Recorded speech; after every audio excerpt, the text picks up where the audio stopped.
All right, welcome back, everyone. We're diving into some serious wisdom today. Yeah, getting deep. Proverbs 18.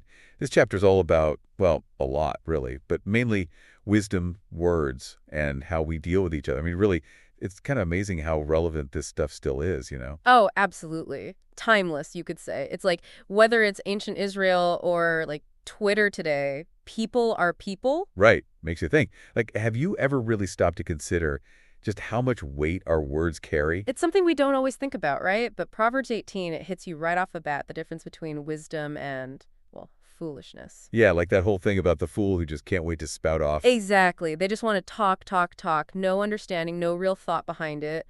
And, then you contrast that with the wise person. Who, like, measures their words, thinks before they speak. I feel like that's so important these days, especially online. It's like everyone's just yelling their opinions at each other. And everyone's an expert, right? Right. But then you get this verse, Proverbs 18.4. I love this one. Wise words are like deep waters. Wisdom flows from the wise like a bubbling brook. It's just such beautiful imagery. It is. It's poetic even, but it really gets you thinking, what are those deep waters? Yeah, what does that even mean? Well, I kind of see it as like a well, a deep well of knowledge experience. That's where our words should flow from, not just like empty chatter. That's a good way to put it. It's about having substance, right? Like really knowing what you're talking about, not just spouting off opinions. Absolutely. It's about cultivating that deep understanding, going beyond the surface. Which I guess kind of leads us into that whole idea of justice and integrity that pops up in Proverbs 18.5. Right, right. It's not just about what we say, but how we act, being fair, righteous, that kind of thing. I mean, it's everywhere, right? Legal systems, communities, even just our personal lives. Totally. So how do we actually live that out? Like, how do we make sure we're being just and acting with integrity? It's a lot easier said than done sometimes, you know? Oh, yeah. It's definitely ongoing, a constant effort, but I think it starts with being aware, actively seeking fairness, examining our own biases. Yeah, and then speaking up when we see injustice happening. Exactly. Putting our money where our mouth is. Walking the walk, not just talking the talk. For sure. And speaking of actions, Proverbs 18 doesn't shy away from the whole danger of words either. Oh, no, not at all. Like verses 6 and 7, they're pretty intense. The way they describe how words can lead to arguments, cause harm. It's like they could be someone's downfall. They really can. And then you've got verse 8, which compares rumors to dainty morsels that sink deep into the heart. I mean, that's a powerful image, right? Oh, yeah. It's kind of disturbing, honestly. Like these little bites of gossip, they seem so tempting, but they can really mess things up. Oh, absolutely. Relationships, reputations, the damage can be huge. And it makes you think about the motives behind it all, right? Yeah, is it genuine concern, or is it more about feeling superior, spreading negativity? It's tricky. For sure. And then there's that verse 21 about the tongue having the power of life and death. I mean, that's huge. It's a lot of responsibility, using our words well. And it makes me think about that whole humility thing Proverbs talks about, too. Right, right. Haughtiness goes before destruction. Humility precedes honor. It's a classic. It's so true, though. It's easy to let pride get in the way, you know?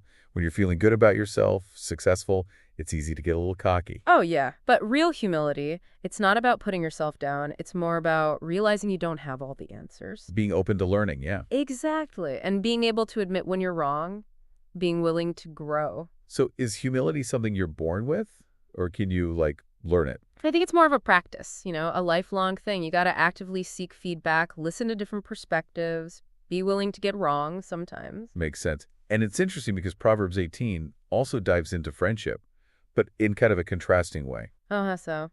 Well, you've got verse 19 where it says, a friend who's turned against you is harder to win back than a fortified city.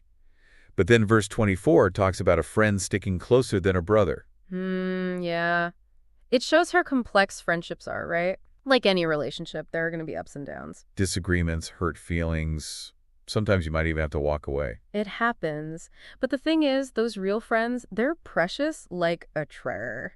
They're the ones who are there through thick and thin, who offer honest advice, who listen. It really makes you think about your own friendships, doesn't it?